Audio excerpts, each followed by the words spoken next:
Hi there. You're listening to Hypercast, an ADHD podcast. I'm Melissa, an ADHD coach and advocate. Hi, I'm Brianna, an ADHD coach and soon-to-be therapist. We are here to explore all things ADHD, from unexpected challenges to unique strengths. Join us as we share insights and strategies that empower you to live your best ADHD life. Ready? Let's dive into today's episode. So let me tell you about the Canadian house hippo. This pygmy version of the hippopotamus called the house hippo. Kind of like the rats in New York, it lives in closets in people's buildings and survives on the crumbs of peanut butter on toast. It's dryer lint to build its nests, and they're adapted to Canadian climates and environments. Weird. And then the ad goes, that looked really real, didn't it? It was a message from concerned children's advertisers. And the whole point was, don't believe everything you see. Don't believe everything just because it seems real. Welcome to Hypercast. Welcome to Hypercast. Today we're going to talk about ADHD misinformation. Some information that you're going to receive about ADHD is fake. Don't listen to everyone. Review your sources. Don't just take things at face value. See whether the study was done correctly or the information you're getting is from a credible source. First, let's talk about misinformation in general. There are three general types of misinformation. So there's misinformation, which is information falsely represented out of context, or maybe someone doesn't fully understand, but that information is false. Misinformation is false information that is not intended to be false. Someone may give something out of context or from their own life experience, but that may not mean it is a universal truth. Disinformation is information spread with the intent to give false information, to actually cause harm. Malinformation is when someone takes something intentionally out of context in a negative way. For example, all the people selling beauty products but use filters on their faces, right? They're trying to sell you a lie, and we're just supposed to believe it and then get really upset when the skin cream they're selling doesn't make our skin perfect. Yes. Incorrect information can be harmful. If someone is saying something about ADHD, like medication, for example, that could prevent you from getting medicated if you needed to be on that. If someone is saying, this is how I got a diagnosis, or this is what ADHD is, and if you don't have this trait, then you don't have ADHD, that can also be harmful for preventing you from getting a diagnosis. And then the flip side of that as well, of if someone is trying to convince you that you do have ADHD when you don't, right? Like co-opting common traits of all people to be specifically ADHD traits or specifically autism traits, and then gatekeeping information or the community or support through sometimes malicious means and sometimes just misinformed. You and I were talking about a scientific study, and there have been people that had taken that study and taken things out of context and spread them throughout the internet. And then it spreads to the next person, it spreads to the next, and then it becomes like internet fact, when that's not the true intention of the original study. Exactly. Should we talk about the harms of this? Yeah, let's talk about the harms of it. There's this pattern on ADHD boards online. Someone would be like, I stub my toe every third Thursday. That must be ADHD. And then someone else chimes in, I also stub my toe every third Thursday. It is not ADHD specific. If something is different about you and you're being bullied or discriminated against and you're looking for a community and you feel like you fit in with a community only to find out later that that wasn't accurate for you, it can be really devastating. Yeah. And in the same vein, mischaracterizing ADHD, for example, like laziness, lack of discipline, made up condition, like the vaccines cause autism, that's a huge example of misinformation. It's perpetuating stigma. It's perpetuating discrimination. It's preventing people from getting the care that they need. And it's doing actual physical harm to people's mental and physical health and well-being. It can be really harmful if you don't know how to distinguish what is and what isn't real. There was this study done on TikTok videos specifically that are about ADHD. The 100 videos selected were those that described or provided information about ADHD, such as symptoms, diagnosis, management, or lived experiences. The main results were that 52% of the TikTok videos were misleading, 27% were personal experience, and 21% were deemed helpful. Most of the misleading videos attributed transdiagnostic symptoms as being specific to ADHD. That's the part I was talking about. There are things that can be attributed to multiple things, depression, anxiety, etc. that, yes, they may apply to ADHD, but they may apply to more than one thing. That's probably why there's a lot of confusion between ADHD and ASD right now, because a lot of people are just coming into an autism diagnosis because previously you weren't allowed to have both diagnoses Mhm. simultaneously. A lot of people were ADHD and attributing autism traits to ADHD or ADHD traits to autism, and now there's a confusion of where that line is. And if you're trying to get a diagnosis for one or the other, it can be very confusing. I'm going through this as well, and I'm still trying to piece what's what. Odd HDers will feel like there's two parts of yourself. And for me, it was realizing that there was a place where my ADHD ended and there was still something left over. Like there was something that wasn't the ADHD. And I'm like, what is this piece? What do I do with it? Yeah. Talking about the delayed diagnosis and treatment, if there is misinformation, it lends itself to confusion. How would you bring that information to your doctor or care provider? On the flip Yeah. side, it's also undermining trust in medical professionals. If you are certain that you have this thing based on what you've seen on the internet, you go to your medical professional and they're like, no, you don't have that, you have this instead, or you have this other thing or that. Yes, there's a lot of problems with the medical system, and they don't understand ADHD or autism either, and they're more likely to diagnose, especially women, with anxiety or depression.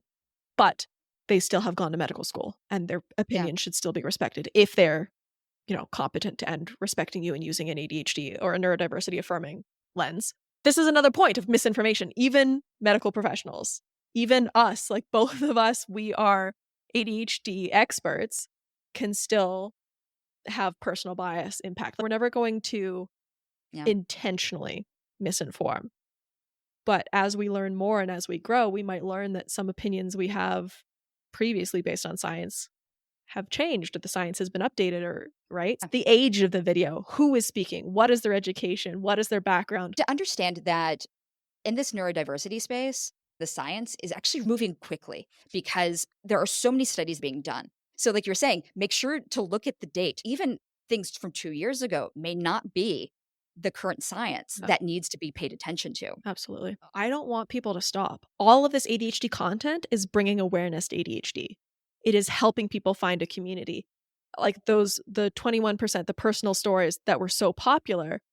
Of course they're popular. Personal experiences. Oh my God, I have that too. I can relate. It's so Yeah. validating to have that out there and not feel alone and not feel broken. Yes. You brought this up a little bit, but self diagnosis is the thing. Finding stories that you identify with is important, but having a professional, Yeah. talking to a professional is important as well because how many of us, I would say 80% have a comorbid mental health issue, such as anxiety or depression. I say that as an Yeah. accurate statistic, but check that statistic. Yes. Research, Google Your it, own research. find out whether or not we are lying to you. There's something important about talking to a medical health professional because you may have ADHD, you may not, but treating the whole of you is very important. So I'm absolutely on board with that. Self-diagnosis is valid. Peer review, also a valid diagnosis. We're even starting to develop diagnostic tools that are based on self-report because of the incredible wait times and the lack of understanding in the medical community. But they are starting to become valid tools for self-diagnosis, which is amazing. However, you can't get the support you need, i.e. medication or counseling or whatever, without going to talk to someone else, right? You can't Yes. TikTok your way out of whatever problems you're having as a result of your neurodivergence, right? If you need further support, you then must go talk to a professional. The reason why we wanted to talk about this today because Brianna was spamming me earlier this week with a bunch With of love, stuff from spamming you with love. spamming me with love, a bunch of things about ADHD. One thing she sent to me was an ADHD coach that was talking with great confidence about something, and not everything they said was 100% true. And yes, there were things that you could resonate with what information was given, but there were things I felt were misleading, and I feel like that's dangerous. Especially coming from an expert, right? Like Yes. the people sharing their stories, you learn to trust and respect them. But if someone is coming on here being like, this is my job, this is my profession, and this is fact as she was presenting it, it can be harmful. But also, I don't think there was any intention of malice there, because I do believe that she was talking about her own experience. I believe that she is telling her truth. Mhm. But that's not our truth uh, As a whole. as a whole. Yeah, as ADHDers. Let's talk about good content. How do you know what content's good? Part of it is that it's likely science backed. Yeah. Yeah. So I have a whole list here. Check the source. Who is speaking? Verify the credentials. Go check out our websites. We sound really confident. Check the source. Look for authority. Verify credentials. Look for red flags. Cross check the information. Are multiple sources saying this information is true? Oh, Consistency. yes. Consistency. Hmm. And I mean, I don't know about you, Brianna, but when I was a youngster in school, it was common knowledge is considered three resources that say the same thing. We're talking valid resources. What is a valid resource, Brianna? You're a researcher. I am a scientist, yes. If Yeah. this is from ADHD facts with a Z.com, Or the from Wikipedia. and the website is like Comic Sans, Yes. written by some guy named Jeff, then Yes. maybe not as prestigious as like Psychology Today. When you were doing scientific research, someone has done the research. Someone has verified that you've done the research correctly and done it again to ensure the results you got the first time happened again. That is the gold standard for what you're looking for. Yeah. And then it would be from a reputable source like a newspaper. If you're looking for websites, .edu are going to be resources from educational major universities doing scientific research. .org are going to be nonprofit organizations that maybe actually have input in that space. And .gov is government-backed resources. Are there quick ways to do this? Because I may not have time to go read a full study on something to verify that it's honest and truthful. Well, yeah, so that goes to the rest of my list. Evaluate the agenda. Is the person trying to sell you something? Is the person trying to use fear, anger, or emotional reactions to provoke something? And then verifying links and citations. Don't click on links. People with ADHD, because of our impulsivity, because of some of the traits that are associated with ADHD, we are more susceptible to scams, to manipulation, to being gaslit, which can lead to like abuse situations. There are fact-checking websites. So if you don't know, you can put it in and they'll label stuff for you, which is really helpful. Are you talking like Snopes? Yeah. Yeah. Yeah. Factcheck.org is another one. And then Okay. check the source. Are they an authority? Verify their credentials. Are they trying to sell you something? We're selling things to people, like our services. Yeah. No, I'm saying to check us. That's the point of this thing. Like, I don't want to be exempt from this. But if they're trying to sell you like snake oil, or like, oh, I have the cure for your ADHD, like we're not selling a cure because So you love those Instagram ads for all those vitamins that are going to cure your ADHD? got recalled because they were causing like medically severe diarrhea. Wow. You remember that? Medically severe diarrhea from... I get pissed off. I get so pissed off because, like you were saying, a lot of people with ADHD can be duped, or we want to trust people. Search on YouTube. I'm like, what's YouTube saying about this? They're like, the myths about ADHD. And I'm like, oh, that's so good to get clicks, but how helpful is it? There are so many myths out there about ADHD, of course, but they grow every day. What? And how do we combat against that? Okay. What myths about ADHD? I have no idea. There's like 25 billion videos out there with like Okay. 50,000 views. Because here's the thing. That immediately makes me wary, right? Like trusting our instincts was we were just talking about, like myths about ADHD. I want to know what lens they're coming from. When I am looking for ADHD content, I am immediately searching for, are you viewing this from the lens that you should be? So, i.e., ADHD affirming, like we are not disabled, we don't need a cure, we're not broken. There are parts of disability that disable us, right? And we're not superheroes either.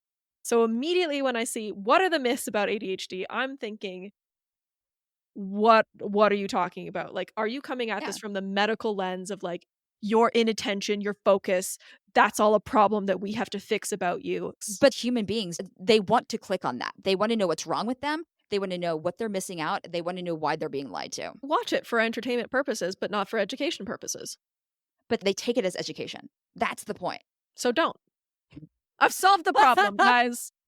Don't. Please be like Brianna, the scientifically minded, lovely human who takes nothing at face value except for peer-reviewed science.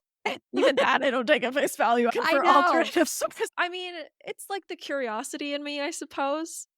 But what is that phrase? I wouldn't take criticism from someone if I wouldn't take advice from them. But for those who aren't you, because you are a pinnacle at this research thing, right? Nothing ever But passes by me. but for the 15-year-old girl out there that thinks she may have ADHD or has recently got a diagnosis, these things are real, you know? I'm not even concerned about them though. I'm not even concerned about them. I'm concerned about everyone else who doesn't have lived experience, who can't know that that's bullshit. Right? So I'm worried about the other people who are like, "Oh, the myths of ADHD," and it gets clicked on. Maybe. But there are legitimate sources that title things that way. I'm concerned about society believing these things and continuing to not understand ADHD, continuing the discrimination, the stigma, all of that, because there is misinformation out there. There is harm that is being done to us as a community due to people believing stuff that they shouldn't be. Do you think it's harming the people who have ADHD and they're getting the wrong information about themselves? No, it absolutely is harming them. I'm just saying that it's more likely that they're going to be like, that doesn't feel like my lived experience, and be able to take it with a grain of salt. I see that people flood to these sources, even if they're not 100% true, and they start identifying with it. It's some sort of confirmation bias, and they start throwing comments at it and start throwing likes at it. And that's where I'm really concerned. So, like, engagement making false information more popular just because it's flashy. Yeah. That Psychology Today thing I was just reading, most of the things that have gone out on TikTok about ADHD aren't factual. Only 21% of it's useful. Useful in what way? I questioned that too. Lived experience and self-identification is useful.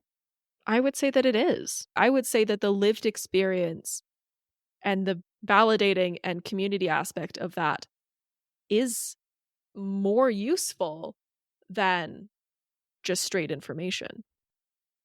I'm with you.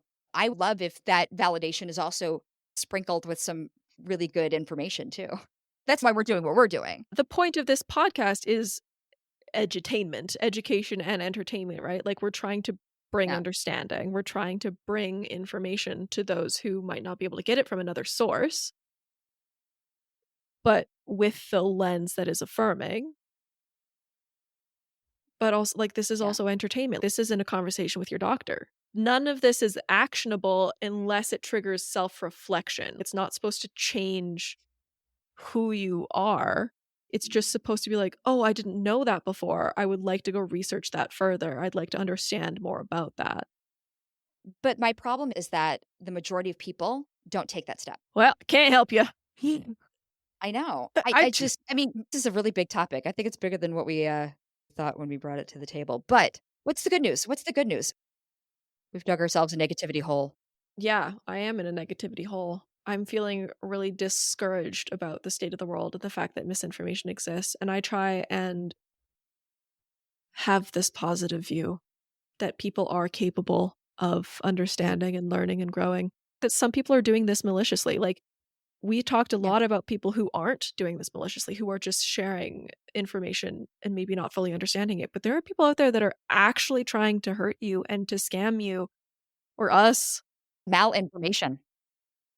That's also terrifying. If someone is trying to dupe you into buying products like vitamins and things that haven't been fully researched, that's a problem. But they prey on desperation, right? If you're so desperate as to reach out for this help, you probably don't have another option. On social media platforms, there are creators that are creating things. We're one of them, creating things from the ADHD life perspective point of view that are really enlightening. People are finding a place to connect and identify. Some people, just by seeing these things online, are able to get a diagnosis. There's been a lot of women who they've seen something online and they've go, oh, wait, that's me. And then they go talk to their doctor. Hey, you found the positive again. Good job, Melissa. The social media piece of people sharing their stories is so important because it brings more awareness. And all we're stating with this episode is to be careful. Don't take everything at face value just because you see it online from someone who seems to be an expert or seems to be trustworthy. Trust yourself. do your own research. And I say that with a grain of salt because some people do their own research against scientific consensus, which just because you don't believe something to be true doesn't make it not true. Don't just seek out confirmation bias when you're doing research. It is so helpful to have information because it helps so many people. Be careful of the information that is out there that is not aimed at helping. I don't want us to be excluded from this. Validate this information. Anything that you've learned here, see if another source validates it. You know, we claim to be experts. But as experts, we have responsibilities too. That means we need to constantly be looking and reading and learning. We may not be 100% all the time. Maybe we misspeak, and that's unintentional. We do our best to continue our own education on what's happening in this neurodiversity space. Today's episode was on ADHD and misinformation. We talked about what kinds of misinformation are out there. We talked a little bit about how to recognize and avoid misinformation. And we talked about the benefits of just some information being out there in general and the helps and harms that information can provide. So if you are looking for more ADHD information, listen to our podcast and Google some other ADHD resources.